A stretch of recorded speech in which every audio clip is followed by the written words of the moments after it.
నమస్తే welcome to CM today నేను మీ Madhu YCP అధినేత మాజీ సీఎం జగన్ ను అరెస్ట్ చేయడానికి కూటమి ప్రభుత్వం ఎన్నో విశ్వ ప్రయత్నాలు చేస్తున్నట్టు కనిపిస్తుంది. ఇందుకు సంబంధించి గత కొద్ది రోజులుగా కూడా ప్రచారం అయితే జరుగుతూ వస్తుంది. ఇక వైఎస్ జగన్మోహన్ రెడ్డి అరెస్టు తప్పదంటూ జరుగుతున్న ప్రచారానికి ఇప్పుడు జరుగుతున్న పరిణామాలు చూస్తూ ఉంటే అవి నిజమయ్యేలా కనిపిస్తున్నాయని కొంతమంది రాజకీయ విశ్లేషకులు తెలియజేస్తున్నారు. గత ప్రభుత్వ హయాంలో లిక్కర్ స్కామ్ జరిగిందని కూటమి నేతలతో పాటు ప్రభుత్వం కూడా గత కొద్ది రోజులుగా పోలీసులతో విచారణ చేపడుతున్నారు.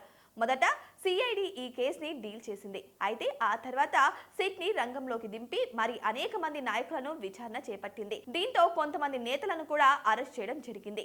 ఈ కేసులో జగన్ ప్రస్తావన వచ్చేలా ఉండేందుకు ముఖ్య కారణాలు అతని స్నేహితుడిగా ఉన్న రాజా కసిరెడ్డి గత కొద్ది రోజుల క్రితమే అరెస్టు కావడం జరిగింది.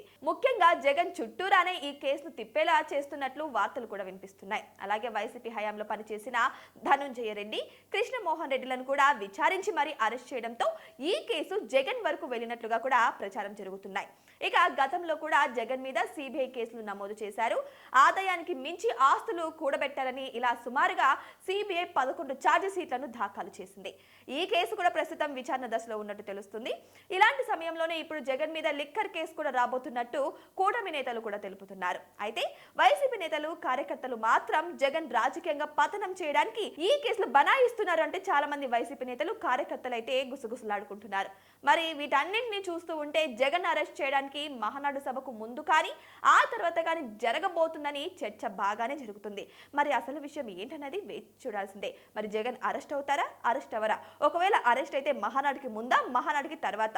ఇంతకు ఈ పెద్ద స్కెచ్ ఎక్కడి వరకు వెళ్తుందో అందరం వేచి చూడాలి.